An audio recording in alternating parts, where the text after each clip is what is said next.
Halo Digibolers, jumpa lagi di channel paling keren buat para pencinta mabol, Digibol TV. Kita kembali ke segmen Nostalgibol. Nostalgibol adalah perpaduan antara kata nostalgia dan bola. Jadi Nostalgibol, kita akan bernostalgia soal momen-momen sepak bola yang pernah kita rasakan gitu.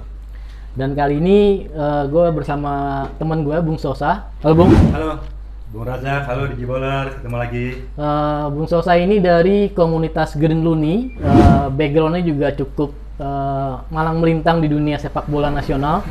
Sempat jadi media officer klub Persija, announcer di GBK. Jadi beliau pernah menggemakan suaranya di Stadion Kemegahan Indonesia itu. Sekarang kita akan membahas nostalgibol soal permainan sepak bola di masa kecil gitu. Kenapa kita angkat tema ini? Karena kita ngelihat anak kecil sekarang tuh beda sama zaman kita kecil dulu gitu ya. Zaman kami kecil. Iya, ukuran kesenangan bermain bola itu udah beda lagi. Karena mereka misalnya sejauh pengamatan kita sekarang, anak kecil zaman sekarang main bola seneng tuh kalau di lapangan bagus. Karena sekarang banyak fasilitas sepak bola yang bagus-bagus gitu ya. Lapangan sintetis, tribunnya bagus gitu ya. Jadi mereka seneng main di lapangan bagus gitu, Madya, GBK dan segala macam. Sementara kita dulu sangat simpel, main bola di lapangan dekat rumah atau di dekat komplek, sampai maghrib, sampai dijemput sama orang tua, kadang-kadang pulang dalam keadaan dijewer gitu ya. Itu kesenangan kita bermain bola gitu. Jadi belum terlalu dimanjakan oleh fasilitas, bisa dibilang gitu ya. Bahkan bolanya mungkin bola plastik. Anak sekarang mungkin jarang pakai bola plastik gitu ya. Nah, untuk mendukung tema kali ini, kita lagi menyantap dua makanan favorit anak-anak, gue es krim, dan Bung Sosa somai dengan makan ala anak SD. Taruh plastik, mulut dideketin ke plastik, yes, ya, nggak pakai sendok gitu ya. Dan kita sekarang ada di Biskup. Biskup itu ada di Perumahan Permata Cimanggis. Jadi kalau teman-teman butuh kesegaran, lagi tersesat di daerah Cimanggis yang antah berantah itu, bisa mampir ke Biskup. Banyak variannya, ada mangga, ada cappuccino, ada vanilla dan lain-lain gitu ya. Dan kali ini ditemani makanan favorit anak kecil ini, kita akan membahas masa kecil bermain sepak bola dahulu kala gitu. Yang paling kita ingat adalah bagaimana kita bermain sepak bola dengan fun gitu ya. Tidak terbebani oleh turnamen-turnamen seperti anak SSB sekarang gitu. Bahkan nyaris nggak ada turnamen zaman dulu gitu ya. Kecuali gue pernah merasakan Tarkam gitu. Tapi untuk sebagai awalnya, kita masing-masing cerita dulu nih, uniknya permainan sepak bola waktu kecil tuh apa aja gitu. Mulai dari Bung Sosa nih. Baik, yang pasti eranya beda ya dengan era sekarang. Era kami ya, generasi kami ini besar di era 80-an awal lah, bisa dibilang seperti itu. 80-an sampai 90-an lah. Nah, di mana fasilitas itu sangat terbatas. Ya. Artinya lapangan bagus itu sangat terbatas. Kalau tadi Rajak bilang lapangan kampung, lapangan dekat komplek, lapangan seadanya lah. Itu jadi arena kita bermain bola. Ya, seperti itu. Terus tadi Rajak juga bilang soal SSB. SSB ada, tapi sangat langka. Sangat langka. Sangat langka. Dan bisa jadi itu beyond dari pemikiran kami ya. Masuk SSB, wah kayaknya mewah banget gitu loh. Jadi ya udah main dengan teman-teman selingkungan aja seperti itu. SB itu sebuah kemewahan lah. Sebuah kemewahan. Jadi seperti itu. Pokoknya melampiaskan hobi kami main bola agar bisa ketemu teman-teman ya. Itu ya di lapangan-lapangan terdekat, lapangan-lapangan kampung lah. Seperti itu sih, Bung. Tapi dari kecil lo emang suka bola kan? Suka kecil. Dari kecil suka bola, suka banget. Kita kadang-kadang keselak sama somai ya, Bung Sosa. Ini makanya tantangannya ini gitu loh. Dulu bukannya hobi main karet sama cewek-cewek? Ya itu kalau hobi main karet itu paruh waktu. Iya, modus gitu, lebih ke modus ya. Nunggu rock tersingkap gitu. Kalau gue suka main dokter-dokteran, Bung. Itu lebih modus. Dan spesifik waktu itu gue ngambil spesialisasi oksigen. Jadi dokter kandungan. Jadi ngecek rahim gitu ya. Jadi kecil udah mesum gitu, parah banget ya Rajak nih. Jadi kalau main karet itu part time, ya paruh waktu. Kalau main bola itu full time. Oke. Ya, artinya main bola hobinya dari kecil karena memang orang tua juga laki-laki ya, ayah juga suka main bola, kemudian kakak juga suka main bola. Lingkungan juga mendukung. Kepada hobi main bola, ada bola plastik, patungan beli, main. Jadi ya udah Terus juga meskipun tayangan sepak bola di TV itu masih langka ya, cuma setiap hari ya. Iya. Tapi itu semangat banget pas lagi zaman-zaman Piala Dunia 82 misalnya. Yang lu tunggu apa kalau momen Piala Dunia? Gue obladi-oblada. Tahu nggak? Ini baby bala-bala. Iya, itu ya kan? itu teknik rewind maju. Setelah gue belakangan jadi content creator, gue memahami itu teknik video editing paling simpel yang bisa dijual sebagai tontonan gitu. Cuma maju mundur obladi-oblada di lagu obladi-oblada. Dan sekarang beda banget. Semua anak kecil dimanjakan oleh tontonan-tontonan sepak bola Eropa gitu. Ya, betul. Nah, yang tadi Sosa bilang banyak keunikan zaman dulu. Gue sih yang paling enak, paling gue inget uniknya adalah kita kalau main bola nggak ada aturan. Jadi tahu sama tahu aja. Kadang-kadang handsball itu debatnya bisa 5 menit. Lu handsball, lu nggak tangan gue begini kok nggak aktif gitu ya.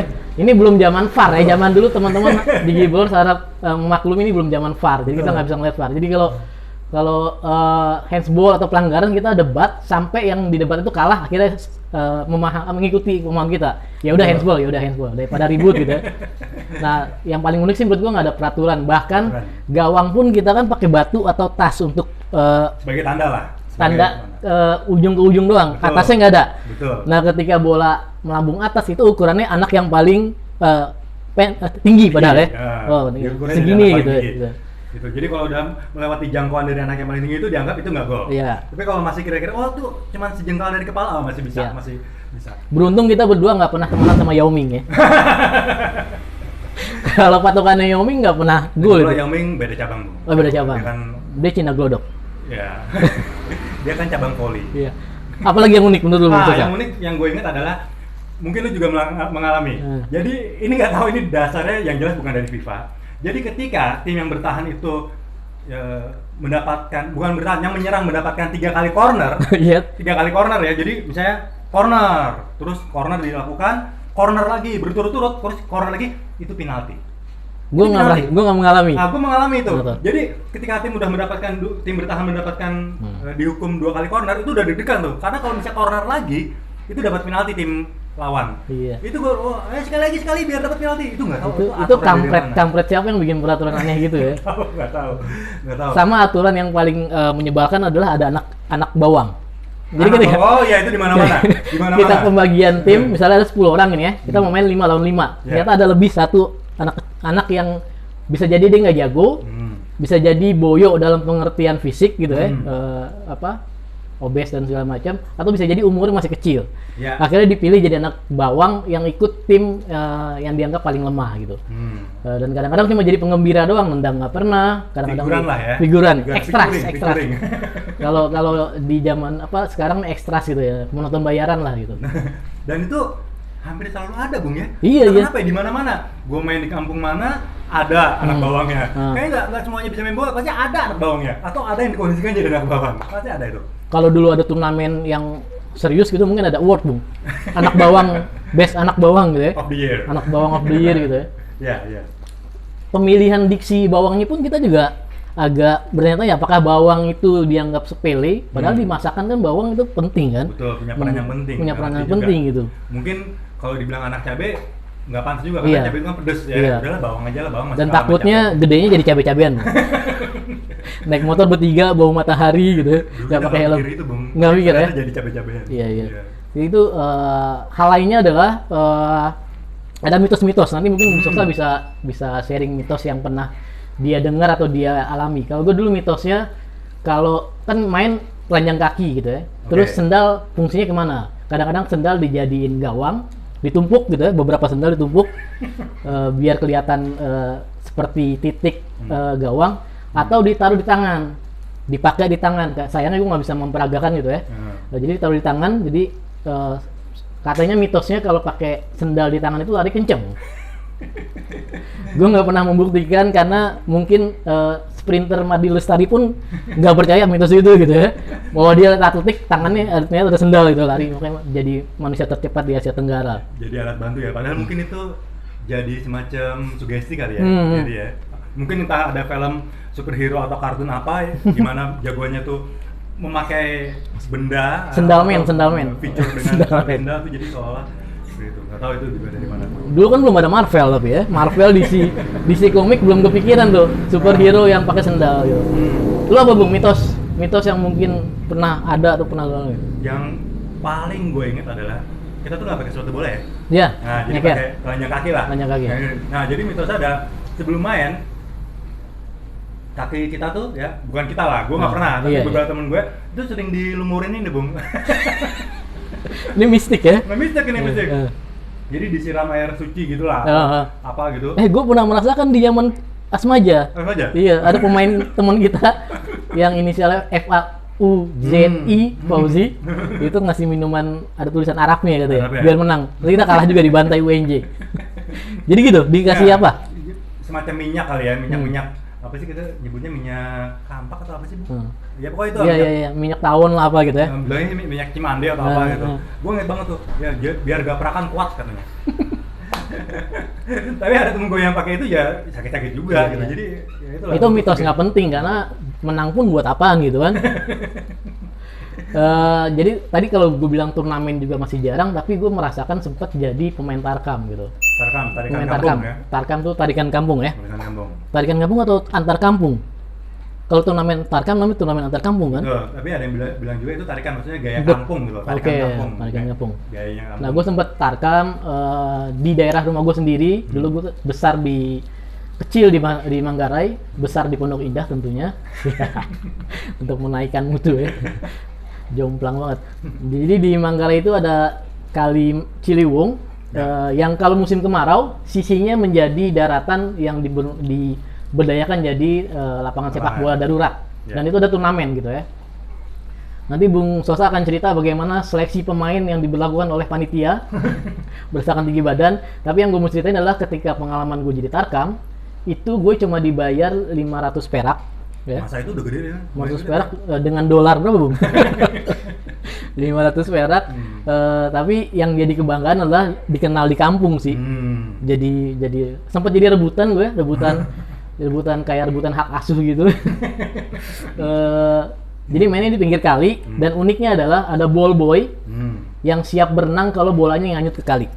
Dalam beberapa kasus itu bolanya itu bisa jauh banget gitu. Dan jangan ngebayangin bola-bola kita tuh kayak bola apa merek-merek terkenal lah, Mikasa, Specs segala macam. Ini bola plastik yang mungkin mereknya Butterfly apa tuh?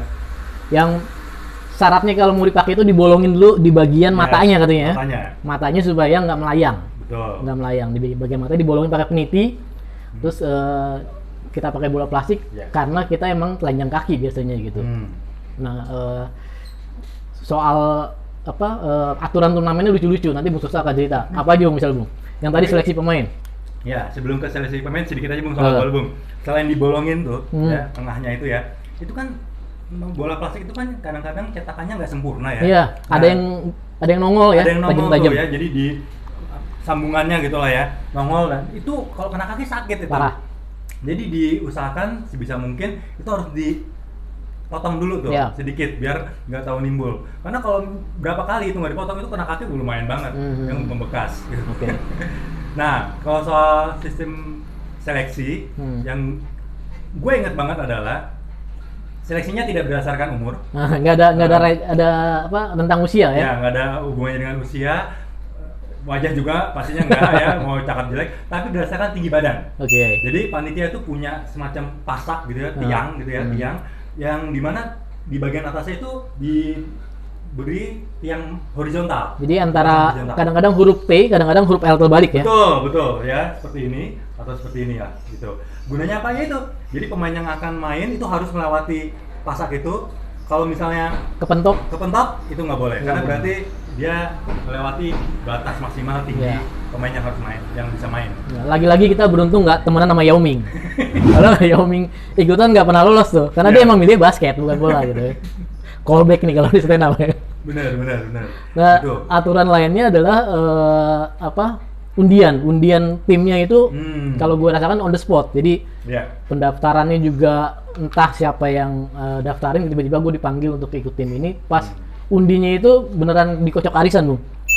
Betul. Tulis nama timnya, digulung-gulung, masukin gelas, diginiin. Tim ini tim A ketemu tim B. Jadi lo kalau ngelihat drawing Liga Champion gitu ya, ada pemain terkenal Andriy Shevchenko dan segala macam ikut drawing. Jangan bayangin Tarkam zaman dulu ada pemain terkenal gitu, Nur Alim, Bambang Pamungkas buat drawing gitu ya. Itu lucu-lucu gitu. Kadang-kadang ya apesnya ketemu tim kuat gitu ya, tapi ya gitu, karena nggak pernah ada tim yang benar-benar kuat dan sistem transfernya masih sistem transfer tradisional.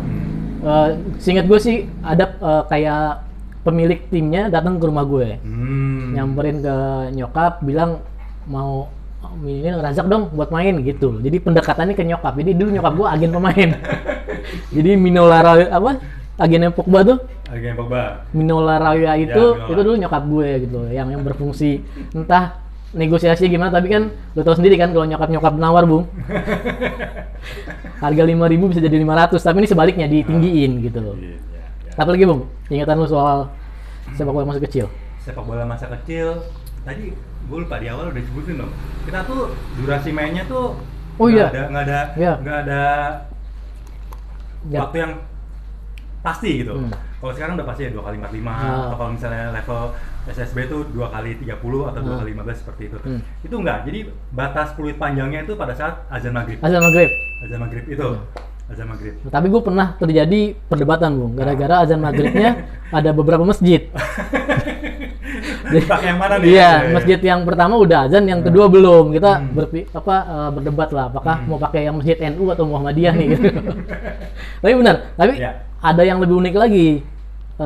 Peluit panjang berakhir tidak hanya azan, tapi nyokap datang. Manggil dari jauh, Razak. Pura-pura kita cuekin, panggil Razak, datang, digewer lah kita gitu. Digewer, pulang, mandi sana. Main bola mulu gitu.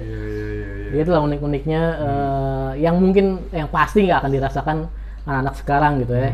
Hal lainnya misalnya diusir karena itu main di perkarangan orang. Atau lu pernah nggak mecahin kaca? Mecahin kaca, gue sih nggak, temen-temen gue. Oke. Main di dekat sekolah, sering tuh ya, hujan-hujan terus main gitu, guru nggak ada, keluar kita, itu sering banget gitu loh. Datang kelas tuh keringetan, baju kotor, sering banget. Nah temen-temen gue tuh berapa kali tuh mecahin kaca. Tapi dibalikin sebenarnya ada didikan mental bahwa waktu kecil lu akan jadi satria mengakui kesalahan atau kabur, bubar gitu ya. Yang terjadi adalah kita selalu bubar, kabur gitu, nggak ada yang mau mengakui gitu. Dan uniknya lagi misalnya soal peralatan ya, kiper nggak pernah pakai sarung tangan ya. Jaring gawang nggak akan ada karena gawangnya cuma batas batu atau tas gitu. Peluit apalagi karena nggak ada wasit, kita pakai saling pengertian. Dan juga bolanya kadang-kadang patungan. Bolanya patungan. Terus kalau taruhan itu tim yang kalah akan bayar bola. Bayar bola gitu. Sering kayak gitu. Walaupun dulu harganya mungkin murah 100, 200 atau mungkin gocap gitu ya. Tapi ya gitu. Dan kadang-kadang nih ada yang iseng nih, kadang-kadang kita ketemu tim atau temen yang iseng, bola plastiknya diisiin batu, Bung. Pernah nggak lo? Diisiin batu, seingat gue sih nggak pernah. Oh gitu, berarti emang gue aja barbar ya. Emang lingkungan gue barbar gitu, diisiin batu supaya nendangnya sakit gitu ya. Ya unik-unik lah gitu, permainan sepak bola zaman dulu gitu. Apalagi misalnya waktu lu kecil pernah nggak berandai-andai lu lagi main bola sebagai siapa? Idola lu gitu. Iya. Gua rasa sih nggak cuma gue ya, semuanya lah. Sampai sekarang mungkin masih merasakan. Apalagi anak zaman sekarang, Bung, namanya Ronaldo, Messi. Jadi ketika SSB bertarung tuh kayak perang bintang gitu. Ada Ronaldo, tiba-tiba emaknya teriak, "Ronaldo, tendang, Messi." Tiduran gitu.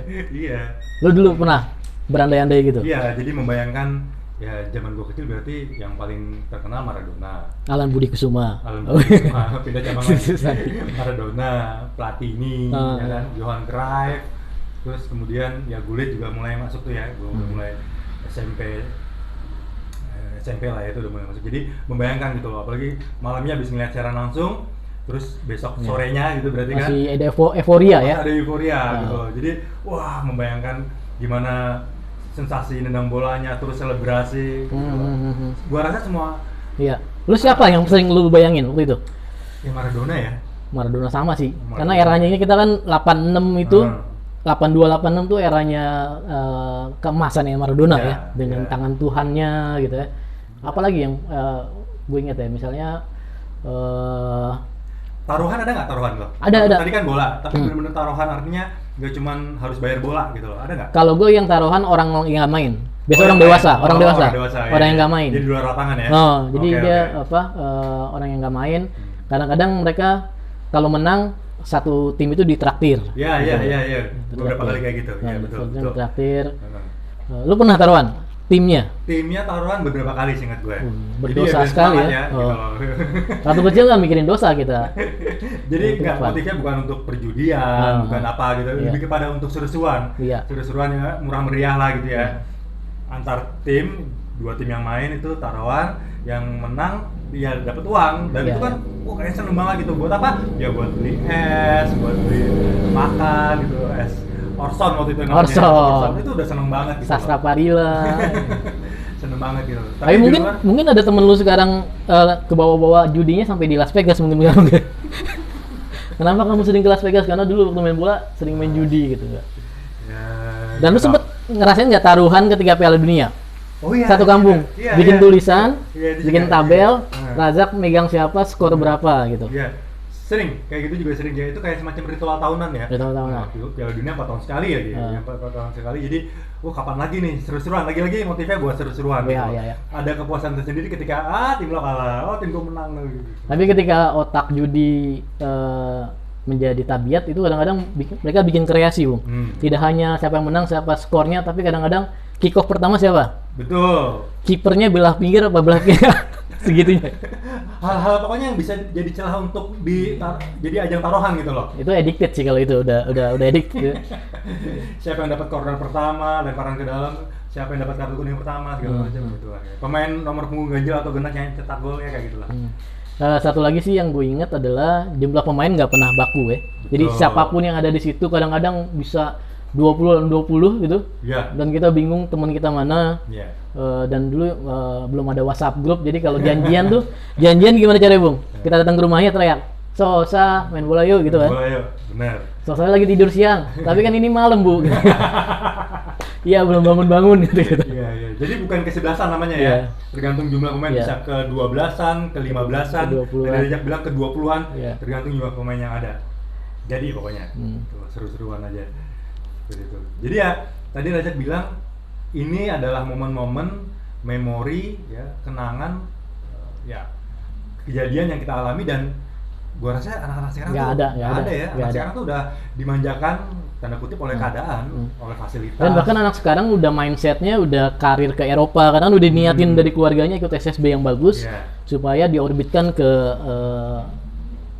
negara-negara maju yang sepak Iya. bolanya gitu. Sementara dulu kita mikirnya fun aja, main bola,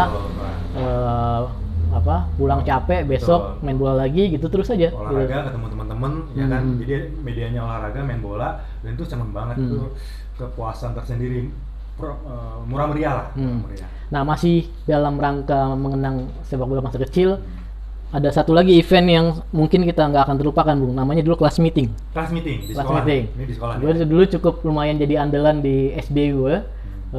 Nah, kelas meeting tuh lebih formal karena kayak antar kelas ya. Yes. Antar kelas biasanya emang pakai sepatu karena dalam baju pakai seragam sekolah, Ya. pakai putih merah gitu ya.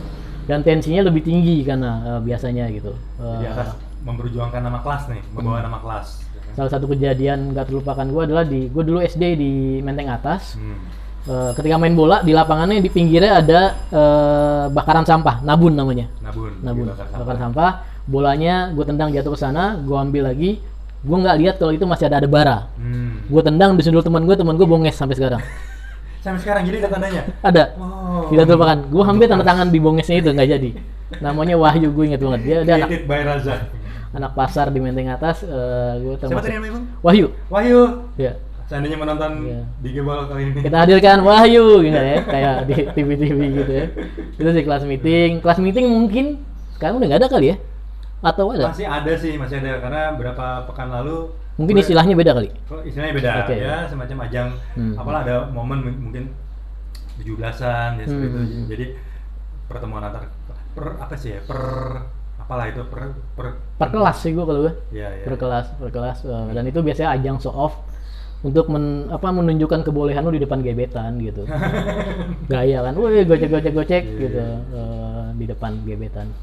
Ada lagi Bung, kenangan masa kecil ketika bermain sepak bola? Apa ya? Sebenarnya banyak ya benar-benar, tapi kita udah tumpahkan banyak, beberapa juga. Ya sering senyum-senyum sendiri sih Bung kalau udah mau kenang ya. Karena gila ya zaman dulu tuh dengan segala keterbatasan, justru itu memicu kreativitas itu sebenarnya Bung. Okay. Dengan segala keterbatasan yang ada, artinya lapangan terbatas, terus juga bola terbatas, fasilitas juga terbatas yang kita miliki. Akhirnya ya mengundang kreativitas, jadi bener sih. Tapi akhirnya lu ketika mengalami masa kecil main bola telanjang kaki, punya sepatu bola pertama kapan Bu? Sepatu bola pertama itu seingat gue SMA kelas 1 ya. Mereknya Super League. Super Cup. Sekarang udah nggak ada. Itu merek lokal. Surabaya katanya nggak salah ya itu. Pabrikan kalau nggak salah. Mungkin ya.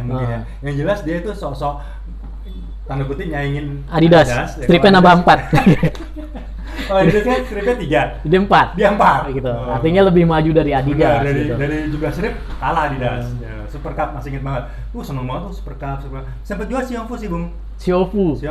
Apaan tuh Xiongfu? Xiongfu itu produk lokal, itu ada di daerah Galur Senen tuh. Tapi mereka udah nggak produksi lagi, itu juga dari bokap. Merek lokal, berat, jadi solnya tuh sol yang bener-bener dari plastik gitu ya, pokoknya berat lah. Itu memori. Dan gue punya sepatu bola gara-gara waktu itu ada kesempatan mau masuk Bina Taruna tuh. Mulai melirik SSB. SSB Bina Taruna, tapi nggak jadi. Udah pegang formulirnya tapi nggak jadi lah. Oke. Kalau gue SMP sih ingat gue itu kalau nggak salah sih Super Cup juga karena lumayan terkenal buat kelas-kelas menengah ke bawah kita gitu. belum mampu beli Adidas, Nike gitu ya. Dan seingat gue itu hadiah dari Tarkam di Cempaka Putih. Gitu. Gue diajak Tarkam, dijemput pakai bajai, gue inget banget. Pulangnya naik bis tingkat zaman dulu. Bis tingkat tuh legend sih itu. Anak sekarang nggak ngerasain nih. Ada sih bis tingkat sekarang tapi buat pariwisata yang di DKI ya, dari Monas bisa naik. Jakarta City Tour. Punya Tahir Foundation kalau nggak salah. Itu sih.